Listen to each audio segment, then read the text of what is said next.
Hi, my loves. Welcome back to the Starscartel channel. If you don't know, I am Star. So the message I have today comes through song, and the song is "One and Only" by Adele. This song is so beautiful. Okay, I gotta feel a little shy to sing it because it's a few people outside, even though it's not a lot of people outside. You is so petty. It's people out here. Don't play with my husband, don't mind. But it's basically. What I hear is you've been on my mind. I grow fonder every day, lose myself in time at the mention of your face, of your name. God only knows how I want to hold you close. Um, you're the only one I want. I don't know why I'm scared, but I've been here before. Every feeling, every word, I've imagined it all. You never know if you never try. Just forget your past and um, but I dare you to let me be your one and only. I kind of should sing it. I dare you to let me be your one and only. Promise I'm worthy to hold in your arms. So come on and give me your chance to prove that I'm the one who can walk that mile until the end of time.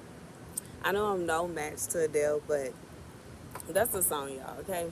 So this song is basically about a woman saying that she wants to be the one and only of a man, okay? And, she's basically saying that she has been thinking about him a lot. She knows that he's been thinking about her a lot. Um, they genuinely both care about each other.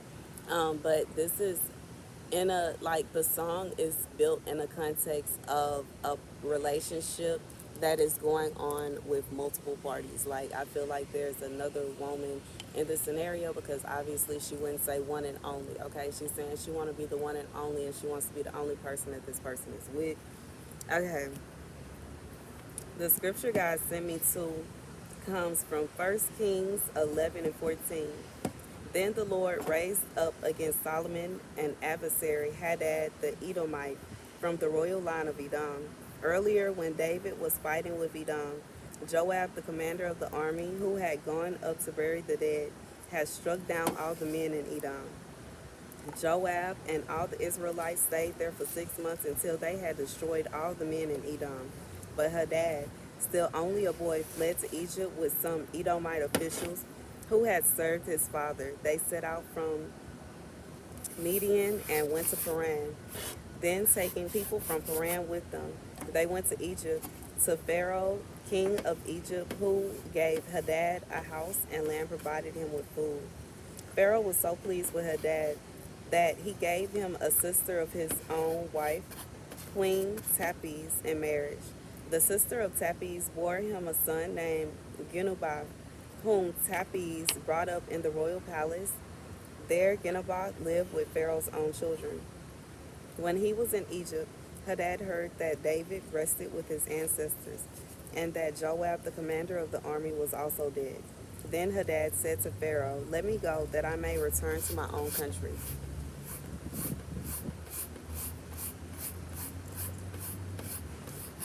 Okay, so I feel like,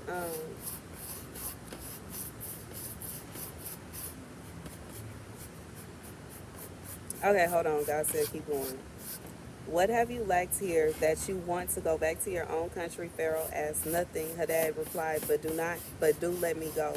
And God raised up against Solomon another adversary, Rezon, son of Eliada, who had fled from his master, Hadadezer, king of Zobah. When David destroyed Zobah's army, Rezin gathered a band of men around him and became their leader. They went to Damascus, where they settled and took control. Rezin was Israel's adversary as long as Solomon lived, adding to the trouble caused by Hadad. So Rezin ruled in Aram and was hostile toward Israel. Okay, so as I was reading that, God started breaking down the situation. Okay, so like I said, this is a like a three-party situation, and there's a situation where there's a woman who is saying she wants to be the one and only.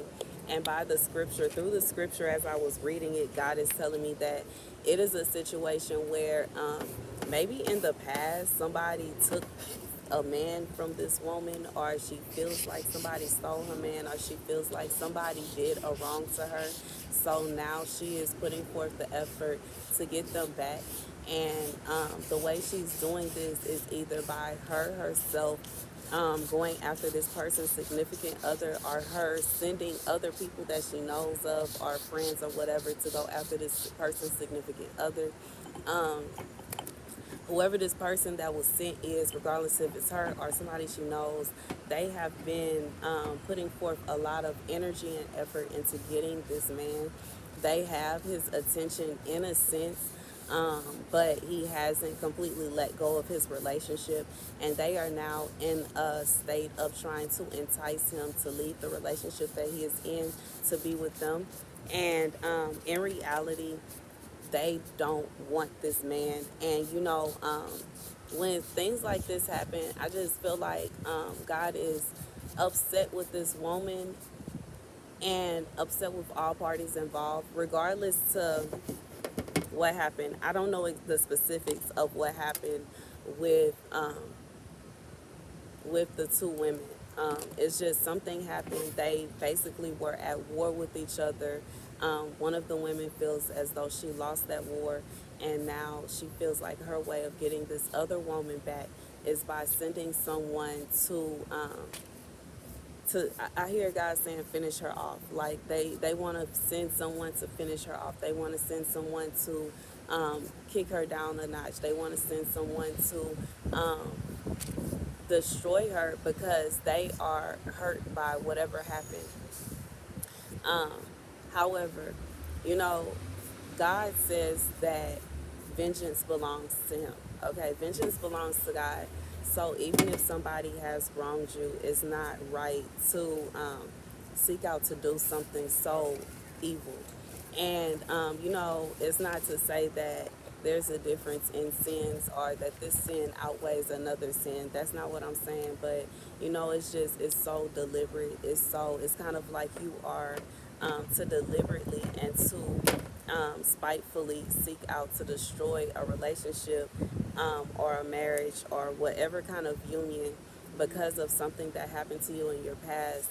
It's deceitful as well, God is telling me, because this woman is pretending that she is interested in this man, or her friend is pretending to be interested in this man, and they are not.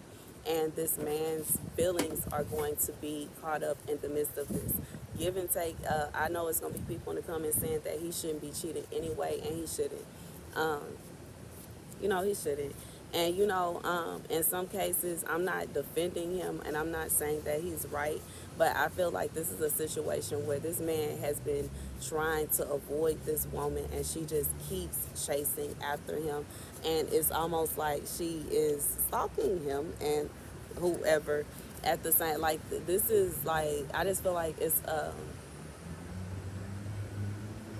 I hear a group effort, a gang effort. Like, it's a group of girls coming together. Just like the scripture said, was a group coming together, a group coming together to, this is a group that got together. You know, just how it says, when David destroyed Tobiah's army, Rezin gathered a band of men around him and became their leader. So this woman, when she was destroyed, however she was destroyed, regardless if she was destroyed because somebody made up a rumor about her, or she was destroyed because somebody took her man, regardless if it was on purpose or on accident, regardless if it's a situation where y'all literally went to war and y'all might have actually threw hands with each other and she got beat up and she feels some kind of way, regardless to what it is. Okay, she is mad, she is upset, she is bothered, she did not accept that defeat. She doesn't want to. And I'm not really being judgmental on either side because I kind of understand both sides of the situation. Although I'm not the type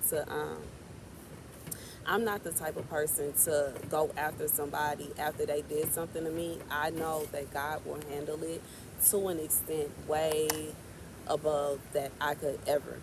But I can't say that old me was very much so all about that life and had all the old me had all the smoke.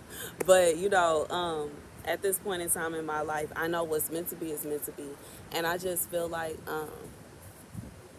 this person, they were very upset, they were very angry, and they were very hurt about what happened. And I don't know if they were open about how they felt, or if they tried to act like everything was okay, or if they just kind of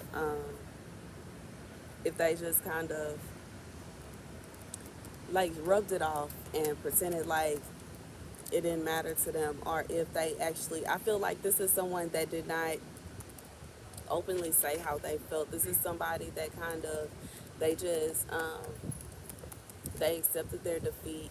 They went off and they kind of put together this little group of people, like how do you say, like a gang of people. They got a gang of girls together, and they started coming up with all of these um, plans and plots against this other woman. And regardless if this is the first time or not, I'm not sure.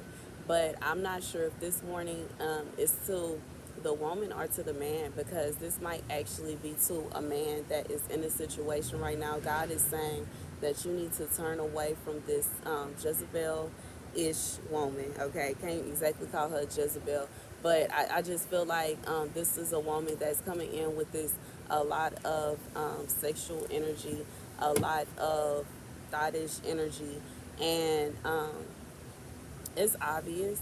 It's obvious that she's not really interested, and that she is not going to do anything but hurt you, and she's also going to pull you away from a relationship that is genuine. And if this is the woman's standpoint, this is God wanting you to understand what's going on and to know what's going on. Even though, from a woman's standpoint, especially, like, it's kind of like, what can you do? Because um, you can't lock your spouse away, and you can't just like, sometimes you can't go everywhere that they go, and sometimes it's like you can't be there all the time. And this woman is very um, persistent, and I just feel like God is allowing you to understand what's going on. And it's a situation where you really need to pray about this situation, because um, they have been feeling the wrath of God, but they have been ignoring the wrath of God. And this is somebody that is just like, they see all red. That's all they are determined to see is you hurt. They are determined to see you alone. They are determined to see you unhappy. They will not be happy until you are unhappy. And the next point that I wanted to add, I don't know why women always assume that by taking another woman's man, that is the end all be all of her happiness. And this could also be a point where God is saying that you need to not always just specifically focus on having a spouse. Um, it's wonderful to have somebody, and it's wonderful to be in a relationship, especially when you're in a relationship with somebody that loves you as much as love them. But don't, God is saying, don't put your everything into your relationship, because everybody has free will. And it's not to say that this man is going to even take the bait that he's being given, but I just feel like, by the fact that this message is coming through, and the fact that the message is her letting him know that she wants him to be with her and only her, it is a sign that he is somewhat, in some shape, form, or fashion, um, entertaining her. And he is in some form of fashion entertaining the idea of being with her. He may not be entertaining the idea of being with her alone. He may it may be a situation where he actually wants to be with you more than he wants to be with her. But when it really comes down to it, is if he really loved you the way that he's supposed to, he wouldn't even entertain the idea of her. He would have ignored her in the first place. But I just feel like God is saying, at this time, you need to like shift your focus away. Just in case, I just feel like just in case this person does turn around and break your heart, um, it wouldn't hurt as much if your focus is on something else and you already kind of have an idea what's going on, anyways. Or, if you just go up to them, and tell them what's going on, or, and I feel like this is for somebody, what's going, like, you can feel it. You can feel that there's something going on. You can feel that there's something that's not right. And God is telling me to tell you there's something that is not right. There's something fishy going on, regardless if it's a situation where they when they are away from you from time to time, you get this feeling that they're doing something they're not supposed to, or they're with someone they're not supposed to be with. um, you know um, y'all know, like, I would be real and say I'm not friendly. I'm not, and I don't want to be in a relationship with someone that is friendly, especially with women that are like this. Because women that are like this, you waving at them and telling them hi and just being nice, and they assume that you're about to give them the world. And I just I don't have time for it. I know me. I don't have time for this foolishness. Okay, but I just feel like this whole situation is very childish. Is very petty, and this woman who is and her friends need to grow up. Like, in reality, they need to grow all the way up. I don't feel like them doing this is even going to destroy your life or make you sad the way that they are expecting it to. And this is once again why God is the king of vengeance. God is the only, vengeance belongs to God. Because sometimes we be thinking that we're really about to do somebody something and it doesn't affect them. Sometimes we think that we are doing what someone is just do, and it's actually more cruel than what they did. And it's just, I just feel like it's sick and twisted. It's ridiculous, and they need to grow up. But that's the message. Thank you guys for watching. Be sure to like, share, and subscribe. Peace.